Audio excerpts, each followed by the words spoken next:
नमस्कार। स्त्री को जननी कहा गया है। माँ शब्द इस दुनिया का सबसे ज़्यादा शक्तिशाली शब्द है। कहते हैं कि एक स्त्री तभी पूर्ण होती है जब वो माँ बनती है, लेकिन आजकल के इस बदलते परिवेश और गलत खान पान की वजह से ढेरों बीमारियां सामने आ रही हैं, जिनमें से इनफर्टिलिटी प्रमुख है। आज के इस प्रोग्राम में बातें इसी विषय पर। इनफर्टिलिटी यानी कि बांझपन क्या है, इसके कारण क्या है और इसका इलाज कैसे कराएं। आज इसी विषय पर बात करने के लिए हमारे साथ स्टूडियो में मौजूद हैं gynaecologist doctor Poonam Choubey. Madam नमस्कार और बहुत स्वागत आपका। Thank you Lalita ji. तो मैडम बात को शुरू करते हैं। इनफर्टिलिटी आखिर होता क्या है?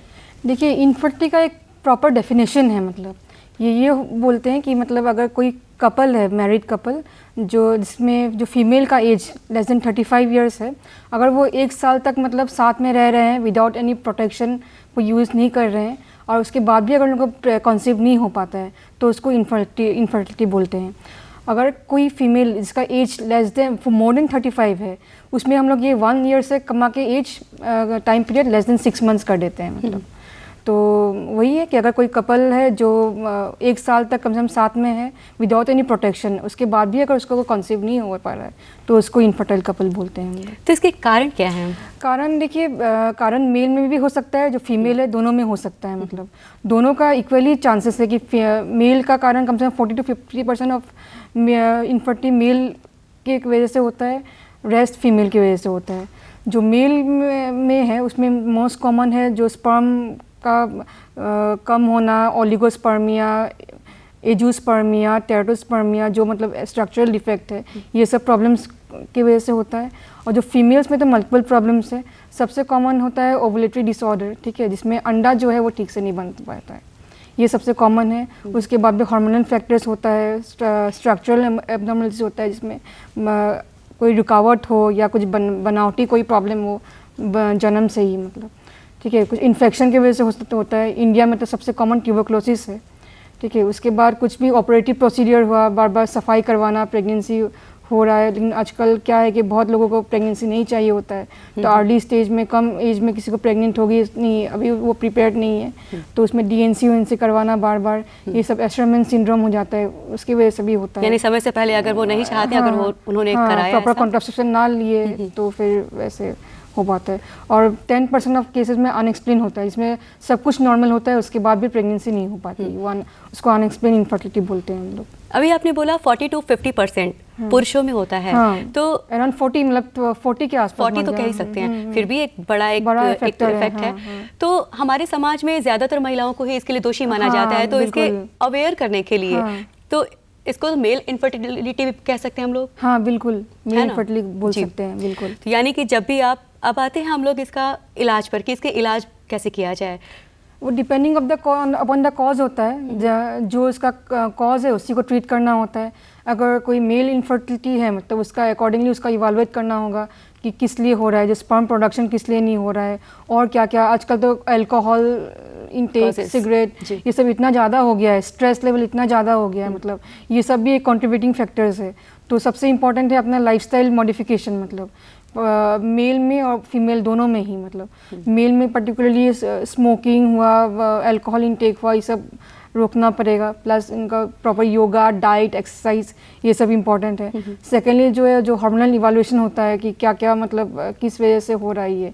सेकेंडली स्पर्म एनालिसिस टेस्ट होता है, जो सबसे कॉमनली हम लोग कराते हैं और सबसे ईजी होता है। मतलब इससे पता चलता है कि मतलब कितना प्रॉब्लम है, मतलब कितना लेवल तक प्रॉब्लम है, अगर कितना काउंट कितना है। अगर एक पर्टिकुलर लेवल के ऊपर काउंट है तो हम लोग मेडिसिन से उसको मतलब इम्प्रूव करा सकते हैं, और एक पर्टिकुलर लेवल से अगर कम है मतलब तो उसका आगे का ट्रीटमेंट होता है। मतलब एडवांस प्रोसीजर भी आ गए हैं मतलब आजकल। तो एडवांस प्रोसीजर में क्या होता है? वही IVF है, ICSI है, IVF है, वो सब प्रोसीजर है। और सेकेंडली जो फीमेल कॉज होता है, जो ट्रीटेबल कॉज हम लोग बोल सकते हैं, जो ओवुलेटरी कॉज है, जिसमें अंडा नहीं बनता है, उसमें क्या होता है कि कुछ हार्मोनल इवैल्यूएशन होता है, थायराइड का टेस्ट कराना, प्रोलैक्टिन, AMH, ये सब चीज़ से अंडा बन रहा है कि नहीं बन रहा है पता चलता है। और सेकेंडली उससे क्या होगा कि पर्टिकुलर कुछ ओवुलेशन इंडक्शन ड्रग्स आते हैं, जो हम लोग देते हैं मतलब उसके करेक्शन के IVF लिए। में? नहीं, नॉर्मल प्रोसीजर में मतलब IVF तो लास्ट रिजॉर्ट है, मतलब अगर सब कुछ करने के बाद भी अगर कुछ नहीं हुआ तो फिर हम लोग IVF के लिए काउंसलिंग करते हैं, क्योंकि काफ़ी कॉस्टली प्रोसीजर होता है, मतलब वो सब लोग अफोर्ड नहीं कर पाते। तो पर्टिकुलरली एटलीस्ट 1-2 साल तो कम से कम हम लोग मेडिसिन से ट्राई करते ही हैं, जिसका मतलब कुछ ट्रीटेबल कॉज से अगर इनफर्टिलिटी है उसको। इसी दौरान PCOS की समस्या भी बहुत ज़्यादा हो रही है, जो कि आप कह सकते हैं टीनेजर्स लड़कियां हो गई और 35, 40 प्लस जो भी एज ग्रुप हो गए, तो इसका निदान कैसे किया जाए? देखिए PCOD तो अराउंड देखा जाए तो around 20 to 30% of teenager females में मतलब पाया जाता है। मतलब इसका भी निदान वही है कि सबसे इम्पोर्टेंट है लाइफस्टाइल मॉडिफिकेशन। मतलब ये एक हार्मोनल इम्बैलेंस से होता है, मतलब मेनली ओबेसिटी हुआ, सीडेंट्री लाइफस्टाइल आजकल जो बहुत ही कॉमन है। टीनेजर कोई काम करना नहीं चाहता, सब बैठ के अपना मोबाइल में लगे रहते हैं, वीडियो गेम्स खेलते रहते हैं, कुछ एक्टिविटी नहीं है फिजिकल। तो उसी वजह से ये बहुत कॉमन हो गया है प्रॉब्लम्स आजकल फीमेल्स में। तो इसका सबसे इम्पॉर्टेंट है लाइफस्टाइल मॉडिफिकेशन, वेट कमाना। जो ओबेस है मतलब वेट कमाना बहुत ही इंपॉर्टेंट है। ऐसा देखा गया है कि मतलब अराउंड 5 to 10% भी अगर वेट रिड्यूस कर लेती है कोई फीमेल, मतलब तो उसका जो PCOD है अराउंड 60 to 70% इंप्रूवमेंट हो जाता है। और बहुत बार तो कोई मेडिकेशन की ज़रूरत ही नहीं पड़ती, ऑटोमेटिक उसका जो सिम्टम्स होते हैं, मान के चलिए एमिनोरिया हुआ, ओलिगोमेनोरिया हुआ, जो मासिक टाइम पे ना होना, चेहरे पे हेयर्स होना, एक्नी होना, मतलब ये सब प्रॉब्लम तो जो हार्मोनल इम्बैलेंस से होता है, ये सब आधा तो 50% ऑफ द केसेस में डाइट और एक्सरसाइज से वो ठीक हो जाता है। आज के समय में यही तो ज़्यादा देखने को मिलता है, टीनेजर्स की लड़कियां हैं, बिल्कुल एक्ने बहुत ज़्यादा है, बहुत ज़्यादा है। ये सब जो एंड्रोजन करके एक हार्मोन होता है बॉडी में, मतलब जो ये ओबेस पेशेंट में मतलब ये सब जो ब्रेन से कुछ हार्मोन्स निकलते हैं जो उसका मेटाबॉलिज्म करते हैं, मतलब वो सब डिसरेगुलेट हो जाते हैं, जिसकी वजह से ये एंड्रोजन लेवल जो है उसका मेटाबोलाइज नहीं हो पाता है और वो बॉडी में बढ़ जाते हैं, जिसकी वजह से एक्नी हुआ, हेयर ग्रोथ होता है फेस में, ये सब प्रॉब्लम्स होने लगती है फीमेल्स को। और बाद में जाके इसका कॉन्सिक्वेंसेस भी बहुत होता है, जिसमें इनफर्टिलिटी भी एक कॉज है PCOD में। बाद में जाके PCOD में ये इनफर्टिलिटी होना, डायबिटीज़ होना, हाइपरटेंशन होना, हार्ट की बीमारियाँ, इनफैक्ट कैंसर भी हो सकता है इस बीमारी से। इतनी सारी बीमारियाँ जन्म लेती हैं, पेशेंट को पता नहीं रहता है, मतलब उनको अवेयरनेस ही नहीं है कि ये अगर ट्रीट नहीं हुआ तो बाद में जाके कितना ग्रेव कॉन्सिक्वेंसेस हो सकता है। कभी कभी छोटी सी बीमारी होने पर लोग समझ नहीं पाते। तो ऐसे लोगों को क्या सजेस्ट करना चाहिए? मेनली काउंसलिंग इंपॉर्टेंट है, सबसे इम्पोर्टेंट तो काउंसलिंग है, और अपना जो लाइफस्टाइल जो चेंजेस आते हैं सब, इनफैक्ट फ्रॉम द बचपन से ही सब हेल्दी डाइट लाइफस्टाइल सब सिखाना चाहिए पेरेंट्स को। मतलब जो स्कूल में पढ़ते हैं उसमें स्पोर्ट्स एक्टिविटी सब इंक्लूड होना चाहिए। बाद में जाके हेल्दी डाइटिशियन एक प्रॉपर होनी चाहिए स्कूल में, जो बच्चों को प्रॉपर मतलब डाइट का काउंसलिंग करे। जो जंक फूड्स आजकल बच्चों खाते हैं, मतलब वो पेरेंट्स को भी अवेयरनेस करे ताकि ये सब ना खिलाए बच्चे को। खेल कूद में ज़्यादा उन लोग को इन्वॉल्व करे। ये सब बहुत सबसे इम्पोर्टेंट स्ट्रेस, ये स्ट्रेस फैक्टर बहुत ही आजकल बढ़ गया है एकदम। हाँ, ये स्ट्रेस के लिए प्रॉपर एक काउंसलिंग साइकोलॉजिस्ट एक होना स्कूल में बहुत ज़रूरी है। यानी आप जो भी स्कूल हो एक अलग से भी इसके लिए, जैसे टीचर्स हैं, ज़्यादा प्रेशराइज ना करे बच्चे को, मतलब अपना फ्रीली रहने दे, जितना पढ़ाई जितना ज़रूरत है उतना ही मतलब करवाए। बहुत ज़्यादा स्ट्रेस देना मतलब वो सब बहुत दिक्कत होगी। हाँ, बदलते समय के साथ होते जा रहे हैं। गर्मियों का सीज़न चल रहा है, ऐसे में महिलाओं की जो बीमारियां होती हैं, एब्डोमिनल पेन बहुत ज़्यादा हो रहा है बहुत सी औरतों को। इसकी क्या वजह है? देखिए, एब्डोमिनल पेन मेनली गायनी के वजह से हो रहा है ये कहना मुश्किल है। उसका बहुत सारे रीजन, डिहाइड्रेशन हो सकता है, जो पेशेंट आजकल पानी वानी उतना काम में ही बिजी रहते हैं, पानी रेगुलर हाइड्रेट नहीं कर पाते हैं, एक हाइड्रेशन बहुत इंपॉर्टेंट है। सेकेंडली हीट स्ट्रोक हो जाता है, गर्मी लग जाती है, उसकी वजह से पेट का ये हो सकता है। सेकेंडली क्या, बाहर का खाना मतलब फूड पॉइजनिंग हो सकता है।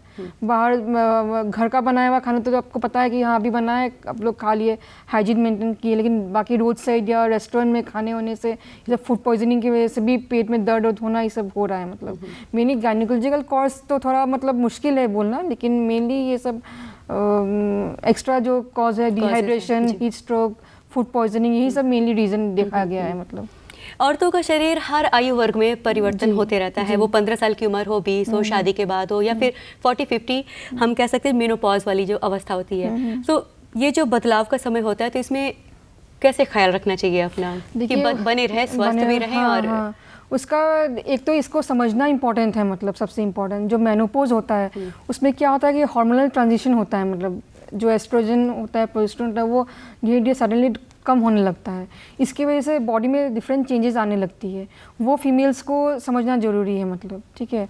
सबसे इम्पॉर्टेंट है तो मूड स्विंग होता है, स्किन का ड्राइनेस होता है, फिर हॉट फ्लैशेस होता है, वेजाइनल ड्राइनेस जो है, ये सब चीज़ जो वीमेन है इसको समझना चाहिए कि देखो अभी मेरा ये होता है इस एज में। डिप्रेशन, बहुत लोगों को तो डिप्रेशन होने लगता है मेनोपॉज की वजह से मतलब कि देखो ऐसा क्यों हो रहा है मतलब मेरे साथ। लेकिन ये चीज़ को समझना बहुत ज़रूरी है। देखिए हार्मोनल इम्बैलेंस होता है, हार्मोनल जो चेंजेस आती है बॉडी में, उसकी वजह से जब दिक्कतें हो रही है उसको अपना एक समझे और अपना लाइफस्टाइल जो है वो चेंज करे, थोड़ा मतलब हेल्दी डाइट खाए, अपना कुछ विटामिन्स हुआ, मतलब कैल्शियम हुआ, ये सब इंक्लूड करे अपनी डाइट में, रेगुलर वॉक करे, एक्सरसाइज करे, मतलब डेली अपना proper diet, green vegetables, fruits, milk, ये सब ले, फैट वाली चीज़ें थोड़ा कम कंज्यूम करे, ये सब चीज़, योगा करे, ये सब चीज़ इंपॉर्टेंट है मतलब फीमेल्स के लिए। यानी कि वो मेंटली प्रिपेयर हो जाए कि अगर ऐसा ये शारीरिक बदलाव है, ये होना है, तो मानसिक अपना कहते हैं माइंड सेट करके हम बीमारी को दूर कर सकते हैं। एक तो समझे कि हाँ ऐसा ये होता है, ये नॉर्मल है मतलब। तो क्या अगर इतना करने के बाद भी कुछ परेशानियां हो तो क्या वो भी होती हैं? होती है, बिल्कुल होती है। एज के साथ जो मेनोपॉजल जो एज होता है उसके बाद वेजाइनल ड्राइनेस होता रहता है, हस्बैंड के साथ रहने में उनको प्रॉब्लम हो सकती है, पेन डिस्पेनिया हो सकता है, वो सब प्रॉब्लम है, डिप्रेशन होता है, सुस्तीपन होता है, फिर धीरे धीरे जो जैसे एज बढ़ेगा हड्डी कमज़ोर होने लगती है, हार्ट की प्रॉब्लम होने लगती है, ये सब मेनोपॉजल सिम्टम्स ही है। मतलब अर्ली और लेट में डिवाइड करें तो लेट सिम्टम्स में कार्डियोवास्कुलर, ऑस्टियोपोरोसिस, ये सब प्रॉब्लम्स इतनी सारी बीमारियां हो सकती हैं। तो क्या ये सबको होती है कि मतलब ऑलमोस्ट होती है, मतलब कम या ज़्यादा में थोड़ा बहुत चेंजेस तो होती ही है। मतलब जो वही है जो प्रॉपर अपना डाइट ले रहे हैं, कैल्शियम ले रहे हैं, विटामिन डी सप्लीमेंट्स ये सब ले रहे हैं, अपना फिट रह रहे हैं, उनको ये सिम्टम्स कम होती है। और जो मतलब उतना अपना देखभाल नहीं कर पा रहे हैं उनको ज़्यादा प्रॉब्लम होती है। एंडोमेट्रियोसिस के केसेस भी बढ़ रहे हैं, आप डॉक्टर हैं, आपके पास आते होंगे, तो उसके बारे में बताइए।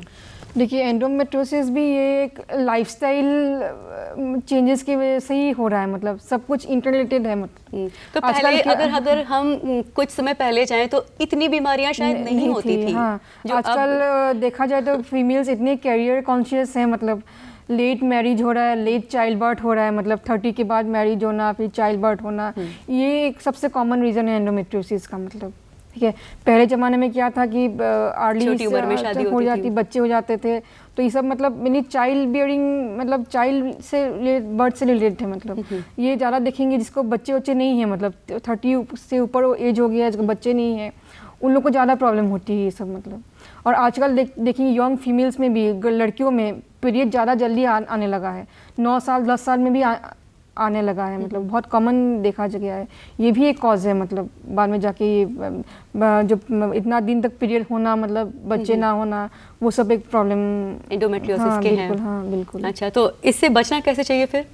इसका उपाय आप लोग क्या सजेस्ट करती हैं, आप लोग जो भी कपल्स आते हैं आपके पास? यही बोलती हूँ कि टाइम से मतलब प्रेगनेंसी प्लान कर लेना। मतलब इसका सबसे ये इम्पॉर्टेंट बात तो यही है, मतलब जितना जल्दी, मतलब 30 के जितना भी एम्बिशियस हो फीमेल, एटलीस्ट ट्राई करना चाहिए कि अराउंड 30 के आसपास उनको फर्स्ट प्रेगनेंसी कम से कम हो जाए। मतलब एक बार हो जाने के बाद इसका इंसिडेंस कम हो जाता है, मतलब चांसेस कम हो जाते हैं कि फिर ये बढ़े। अब बहुत बार ये हेरिडिटरी भी है, मतलब कुछ मतलब जेनेटिक ही है, मतलब पहले से ही जेनेटिक में मतलब वो एनरोल रहता है कि हाँ मतलब ये कुछ ये प्रॉब्लम्स होगी। मतलब ठीक है, कुछ तो वैसा भी है, उसका डेफिनेट मेडिकेशन आता है, तो वो सब अपना लेना होता है उसमें। तो बदलते समय के साथ जितनी बीमारियां आई, अभी आपने इसके पहले चर्चा किया आईवीएफ का, उसके बारे में कुछ बताइए। आईवीएफ पद्धति ये किस तरह से आप लोग ट्रीटमेंट करते हैं और एज ग्रुप कितनी उम्र तक ये किया जाता है? देखिए आईवीएफ जो है एक मॉडर्न टेक्निक है, ठीक है। इसमें एक आर्टिफिशियल टेक्निक है जिसमें ओवम और स्पर्म हम लोग बाहर फर्टिलाइज करके फिर एम्ब्रायो को फीमेल का वूम में हम लोग डाल देते हैं उसको। मतलब ठीक है, तो इसके लिए एक स्पेसिफिक इंडिकेशन होता है। कुछ अगर कोई भी कपल को मतलब 1-2 साल ट्राई करने के बाद अगर नहीं हो रहा है बहुत सारे प्रॉब्लम रीजंस हो सकती है। ये तो अनएक्सप्लेन इनफर्टिलिटी जिसमें हम लोग आगे का सब कुछ मेडिकेशन लेके IUI करने के बाद भी अगर नहीं हुआ तो उसमें हम लोग कर सकते हैं IVF। ठीक है, किसी को ट्यूबरक्लोसिस है, एंडोमेट्रियोसिस है, ग्रेड 3 ग्रेड 4 एंडोमेट्रियोसिस है, उसमें हम लोग कर सकते हैं। बाकी कुछ स्ट्रक्चरल एब्नॉर्मलिटी है, ट्यूब ब्लॉक है, उसमें हम लोग कर सकते हैं। तो ये सब कोई इंडिकेशन होता है जिसमें IVF कराना ज़रूरी है।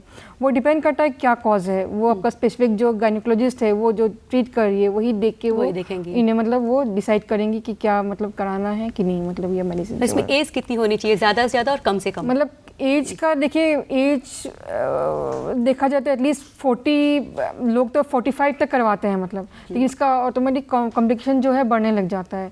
एटलीस्ट आइडियल 35 to 40 ईयर्स के बीच में कराना चाहिए अगर किसी को मतलब नहीं हो रहा है, मतलब जितना भी ट्राई करने के बाद अगर नहीं हो रहा है तो अराउंड 40 से पहले तो करा ही लेना चाहिए। मतलब लेट स्टेज तक जाने पे क्या होता है, नॉर्मली 45 में भी हो जाता है, लेकिन उसका अलग ही कॉम्प्लिकेशन है, कॉम्प्लिकेशंस बढ़ जाते हैं उसमें। अब मैडम चलते चलते आप हमारे दर्शकों को क्या कहना चाहेंगी?